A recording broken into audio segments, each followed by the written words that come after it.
Assalamualaikum warahmatullahi wabarakatuh. Saya Habriawan sebagai salah satu generasi milenial Kabupaten Wakatobi yang memiliki hak yang sama dalam politik.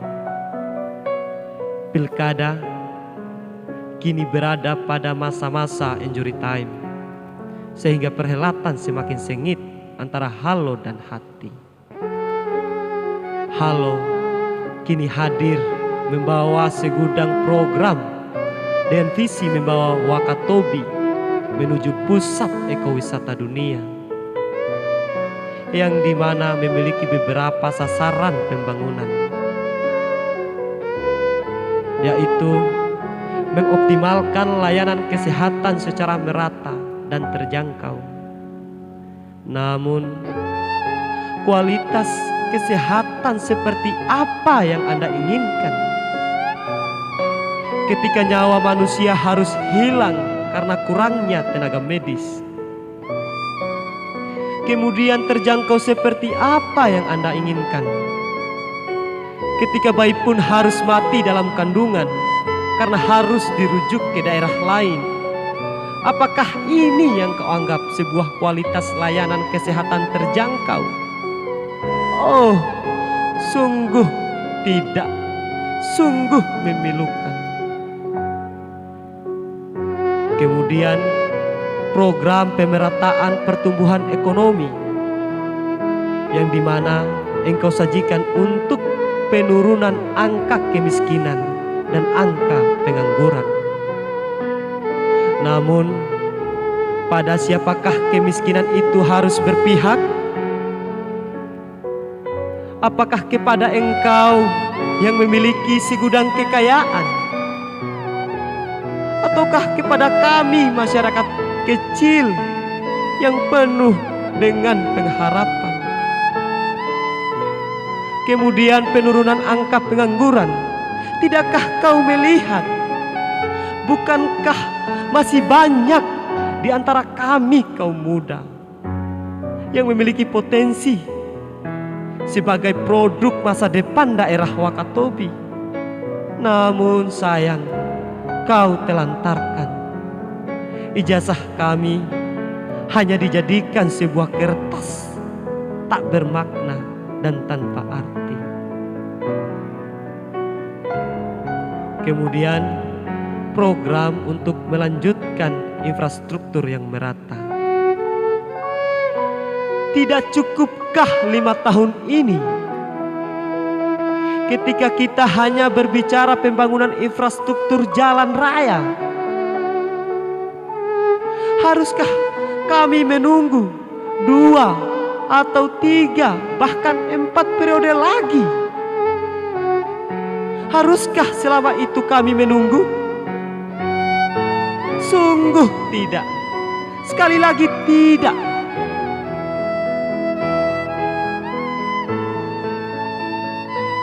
Kemudian kini kau kembali mencanangkan program mengembangkan Wakatobi sebagai destinasi ekowisata dunia. Namun, tidakkah kau memahami ketika Badan Otoritas Pariwisata masuk ke Wakatobi, semua tujuan pariwisata yang engkau gaungkan saat ini akan dengan mudah terrealisasi. Namun sayang, 10.000 kali sayang, kau menolaknya. Tidakkah kau berpikir, ataukah memang engkau menginginkan kami tetap seperti ini?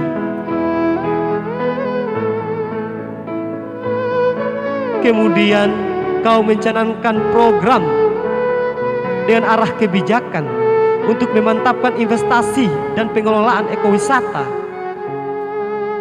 dengan menyajikan pengembangan kawasan Unua, Sintasa Asa, dan Kentamas.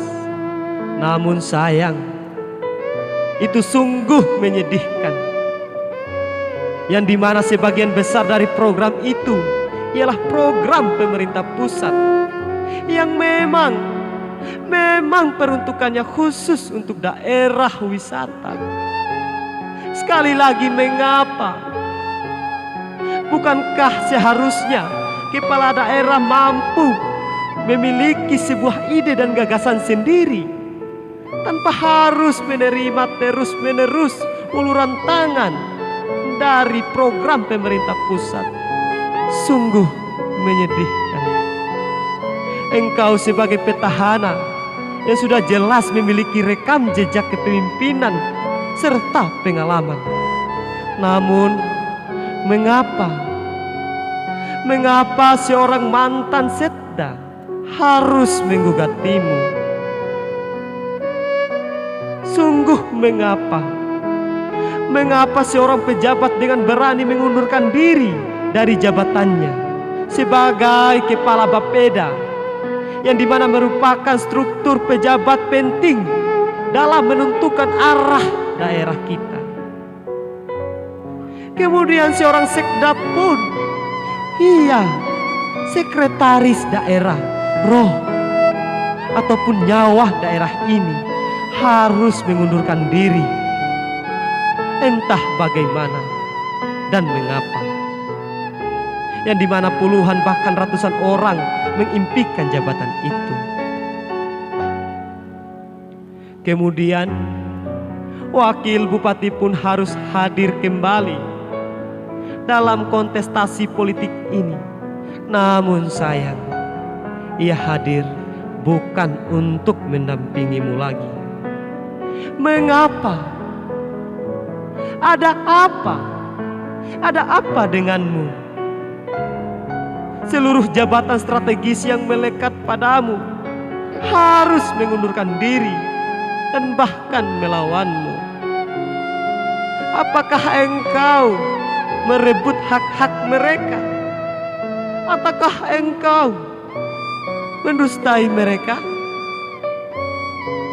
Lalu, siapakah yang melakukan pinjaman 200 miliar sebanyak itu? Ketika PJS tak tahu tentang hal itu. Mengapa?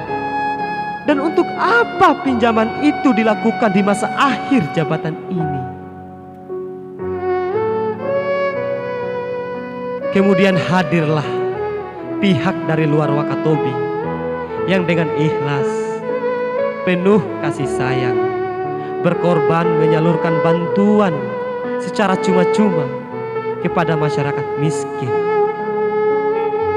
Namun sungguh menyedihkan, kebaikan itu, keikhlasan itu dianggap melecehkan Pemda dan demokrasi Wakatobi. Sungguh menyedihkan. Namun kami masyarakat kecil, dari hati nurani kami yang paling dalam, mengucapkan terima kasih banyak kepadamu, wahai sosok yang belum kami kenali, yang dimana bantuan ini mungkin tak seberapa bagi mereka, namun sangat berarti bagi kami dan keluarga kami. Terima kasih banyak padamu, Bapak Umar Samiun. Kemudian hadirlah joget takabur yang menghina si miskin tak memiliki kapal dan harus menyewa kapal lain. Hinaan itu terus datang silih berganti. Namun tanpa mereka sadari, justru itulah yang membuat kami masyarakat miskin selalu mempercayainya.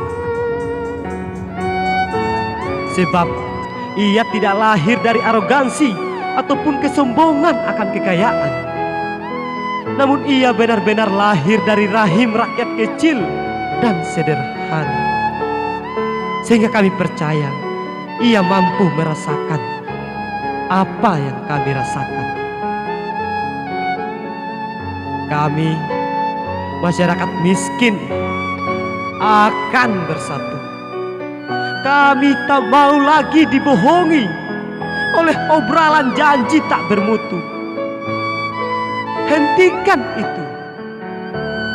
Cukup satu kali saja. Cukup sampai di sini penderitaan kami. Kami membutuhkan perubahan. Bersama Haliana Ilmiati Daud, kami percaya mereka akan mengeluarkan kami dari lumbung derita, kesengsaraan, dan penindasan ini menuju pada kondisi yang merdeka yang semestinya. Merdeka belajar, merdeka sehat, dan merdeka kerja. Terima kasih padamu Bapak Haliana dan Ilmiati Daud yang selalu sabar dan tegar menghadapi ribuan hinaan yang selalu datang. Namun kau tetap sabar. Yang sesungguhnya engkau mampu untuk hidup tenang di singgasanamu yang megah. Namun kau tetap memilih untuk hadir dan turun langsung demi kami, ya, demi menolong kami masyarakat miskin ini. Sekali lagi terima kasih padamu Bapak Haliana dan Ibu Ilmiati Daud. Kami masyarakat miskin akan selalu bersamamu.